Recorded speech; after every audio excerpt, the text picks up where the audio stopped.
Bang, bang.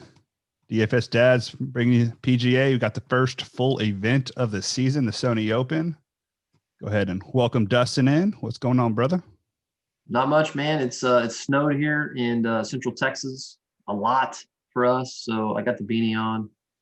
It's a little cold outside.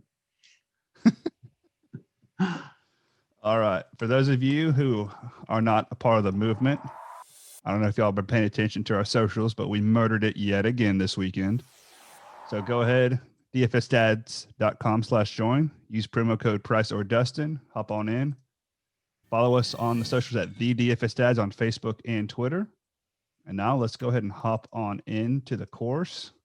So we are going to be, the Sony Open is in Hawaii again. It's at Wa'ale Country Club. I don't know how to say that, but we're just going to say it's WCC. So it is a pretty short par 70, 7,000 yards. So you got 2 par 5s, 4 par 4s, or 4 par 3s and 12 par 4s. So a pretty normal course. It should be easy scoring as long as there's not too much wind. You have a good amount of course history on this as well. A lot of guys have played this in the past. It's actually a really good field too, coming off of a big week last week with the tournament champions. So, Dustin, let's hop right in. We're just going to briefly run down on everybody we like and some people we hate, and hopefully we'll argue on a few picks. So how do you like this top end range? I mean, the top end range for me is hard to get off of our boy Webb Simpson. He's just one of those guys that's always, it seems like he doesn't ever really screw up a ton. He's played here very well.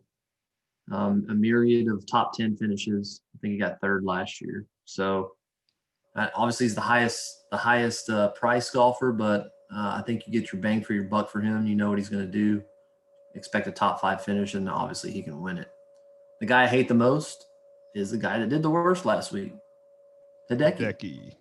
Well, I mean, what was the stat on his strokes gained putt or strokes lost? I should say lost putting over 9 strokes putting last week. That is crazy. And to me, I equate putting with free throws in the NBA. You know, it's kind of a mental game as much as it is a skill game. And so I don't want any piece of a guy that did that. So if I'm going up the top, I'll probably go Webb unless it's, my lineup configuration doesn't allow that. But he's my favorite. What about you? Man, speaking of putting, how about Joaquin Niemann on the 72nd hole, ruining my outright to start the year off, and then chokes on a second shot in the playoff to lose. But my favorite up here is going to be Morikawa. I mean, Webb is obviously the class of the field, but I feel like Morikawa's right there behind him. And I mean, he stated he loves playing in Hawaii. He rates out well for me in the model. I think he played here last year for the first time, finished 21st. The dude is just lights out all the time. So he's my favorite play. Hideki's obviously, I think both are fades. My next guy I would want to circle back to Niemann, but I think I'd play Berger instead if I had to pick someone besides Colin Morikawa. Yeah, I like Sanjay right below that. He's just been playing really well. Rates out well for me. I know he's right on the cusp, but I like him and Berger. We liked them both this weekend too. Various showdowns and the whole event. So I can see myself, starting with a Berger, Sanjay, if I'm going more balanced build. What I don't get is how Cam Smith won last year here. He's played okay, but he's statistically on how I weighed everything, he rates awful for me. And he's not great on mine. I mean, he's not terrible, 16th, but like you said, on yours, I forget what he ranked out as. What is it? What is he on yours? Where'd he go? 84th. Wow. But look at his last 5 tournaments: 24th, 11th, 4th, 2nd, 24th. Yeah, he played really well. So this part of we have the metrics, and if you really trust them or not, or just going to play the hot hand effect in NBA? Yeah. Where you just keep chucking them, they go in, you want to keep going. And it'll pay off for a while, right? I mean, it's like anything. It'll be good until it isn't. So but I would rather use Answer than him. I think Answer's a better golfer overall. He had a solid week last week. He obviously closed with 7 under, 66 on Sunday, so he played very well. And it's short. There's not very many people in the 9K range this week, so you don't really have to, be worried about ownership too much. What do you think about Adam Scott? He's kind of 9K, kind of just right there. Like you want to take him, but you don't. So I love Adam Scott so much. He's one of my favorite golfers of all time, but not at 9,000. I don't think he has one top 25 since the restart. I mean, it's just like he's been fairly consistent, but oh man. So he switched putters. He went from the long putter to a short putter last week, and he lost 3 strokes putting. That dude changes putters like people change their underwear. He's always rotating. I'm like, just stick with one and just go with it. Like, I might put him into like 2 of my 20 for my 20 max, but I'm not really going to be too heavy on him this week, I don't think. The next 2 guys that intrigue me, I love Kisner. I just think he's a really good golfer, especially for 8,800. He has pretty good course history. 5 years, he has 3 top 5 here. Hasn't missed a cut. Got close 2 years ago, but the guy right below him, Russell Henley, rates out fantastic in my model. But you go look at his tournament history here, and he's just been awful. And it's the same thing, right? As Adam Scott. It's like, okay, or Cam Smith, where he rates out terrible, but he's been playing great. He won last year. Well, that's kind of like me with Russell Henley. Rates out great, but his course history is bad. It's like he just comes here to vacation. I don't know. So I'm not sold on him in my lineups, even though he's top 5 in my model. So the one thing about Henley is in the last 10 tournaments he's played, he's almost 4 strokes over baseline for strokes gained approach and tee to green. So he's striking the ball fantastic. The only thing that's really held him back has been his putter, and Bermuda's by far his best putting surface. It's almost half a stroke difference between that and the next. So I don't think he'll necessarily be a bad play. And if you want to do I think there's a course like Bubba won every other year. It looks like every other year here he makes a cut, and he missed a cut last year. So yeah, be superstitious. I'd go there, or just drop down to Zach Johnson. Yeah, I'm all in on ZJ. He'll be in most of my lineups, if not all of them. I just think at 8,500, you're getting a phenomenal, solid golfer who's been playing pretty well. Rates out great here in my model. Has good course history, so I expect him to be chock full in my lineups. And the only 2 guys I really like is Sergio, who had a good showing last week. He's just a ball striking machine. He's great off the tee. And then I love me some Lanto Griffin. Dude's pretty much great at everything except around the green. He had a really solid week last week. I think he finished 7th last year. And he's only 8,100. So hopefully he flies a little under the radar and people don't hop on him. But I'd really like to plug him into at least my main lineup, if not more. Yeah, I think Sergio lost like 5 strokes putting last week and still finished. Dude. What did he finish, 11th? He finished 11th, and he lost 5 strokes putting. Yeah, so that's a little intriguing. I know you were on him before. I kind of started looking at him myself because I'm not a huge Sergio guy, but it's hard, when somebody loses that many strokes and finishes 11th. He loses the least amount of strokes putting on Bermuda, and he had a really bad putting week last week. I would go ahead and wager that he's not as bad this week. And if he can gain 8 strokes tee to green and 4 around the green, that means he should do well. And at 8,300, you really only need a top 25 out of him. And I would imagine he makes a cut, he's going to be top 25 this week.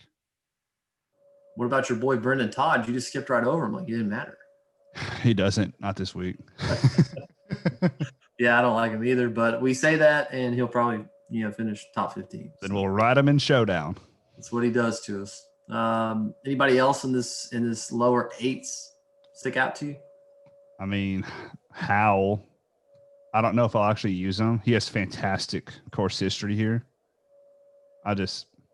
He's kind of tough to play because he's super, but he's those of you who haven't really played, he's a stable on the West Coast swing. He dominates out in California, usually plays well in Hawaii, and then kind of fizzles out the rest of the year. Like last year, he finished 12th at the Sony. He gained 5 strokes tee to green and 3 strokes on approach. I mean, he knows his course. He's played well here. And I mean, he's probably one of the, like, I would take him over Eric Van Rooyen for sure. But I still think he's slightly worse than Lanto and ZJ. And that's where I would probably go in the 8K ranges. Henley, ZJ, Sergio Lanto. Yeah, I don't really have much disagreement there. Jumping right down into the 79 range, I'll go and tell you my favorite golfer, and you could probably guess. Emiliano Grillo pad. Grillo pad. For a few reasons. One, he's been playing pretty well. I know he didn't play, win a champion last week, so he didn't play, but had 2 top 20 finishes before that. He has pretty good course history. I think he has 4 or 5 straight top 25s. And, you know, at a guy that's 7,900 has a great chance to make a cut, finish in the top 20.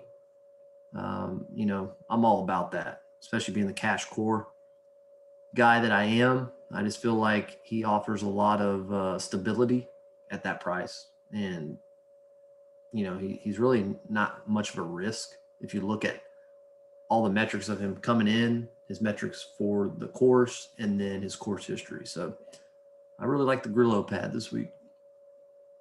I'm with you on him.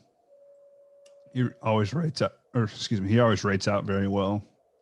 I think Munoz is super interesting because he started off shooting a 75 on Thursday and then shot like 66, 67, 68 his last 3 rounds. And so yeah, he's been a pretty hot golfer of late too. So yeah. That, and he's played here twice, got a top 10, then missed the cut. So he's at least familiar with the course. And I would say he's playing better this year than he did last year coming into this. So, I mean, depending on ownership, could be a sneaky little GPP play. But other than that, I don't really like much of the top range. Maybe Carlos Ortiz. But even that, I'd probably rather just drop down. I really like the lower range. I love Neesmith. Neesmith is probably my favorite play under 7,500. He rates out great for me. Then you got your boy Chezo, who's always going to rate out well. Might need some Chez. But other than that, so Cam Davis is another guy who in my model doesn't rate out well, but I feel like he's a lot better golfer than what he's been putting up because his last 3 tournaments are 52nd, 68 miscut. And a lot of it was on his approach shots. Like the Houston Open, he lost 12.5 strokes against the field 2 tournaments ago. Yikes. But he's had a couple stretches where he just balled out. So it's really going to be a question of, you know, if you drop down, is that someone who you're comfortable putting into a lineup? But Neesmith by far my favorite play in this range. Yeah, normally I would like Chez, and I still do. He didn't end the year very well. 2 missed cuts. He got cut here last year, but before that, he played really well. He had a tied 8th and a tied 18th and a tied for 3rd.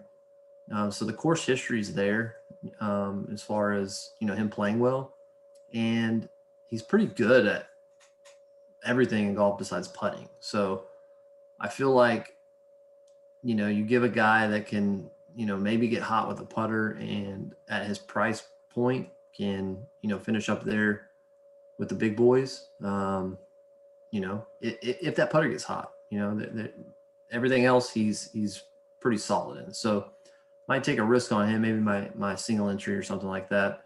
But I like him at that price point. Your boy Neesmith does rate really well in my model too. He's 13th. Really the only thing that he's lacking of my metrics is putting. He's kind of middle of the road, but he's 3rd in greens and regulations, 7th in approach, 12th in strokes gained on par 4. So, he's a guy I think at 7,400, like you said, that kind of pops compared to some of the others. So, what do you think about Scott Piercy? You know, He has 5 straight top 40s. I know he's middle of the road in my model, but that's to be had for a guy that's, what is he, 7,300? 7,300. So I mean, he's definitely worth the look. I mean, he's been playing great, right? He's 19th at Shriners, 14th Bermuda, 32nd at the Houston Open, 18th at the RSM, and then 40th in his last. So he's, obviously making cuts, playing well.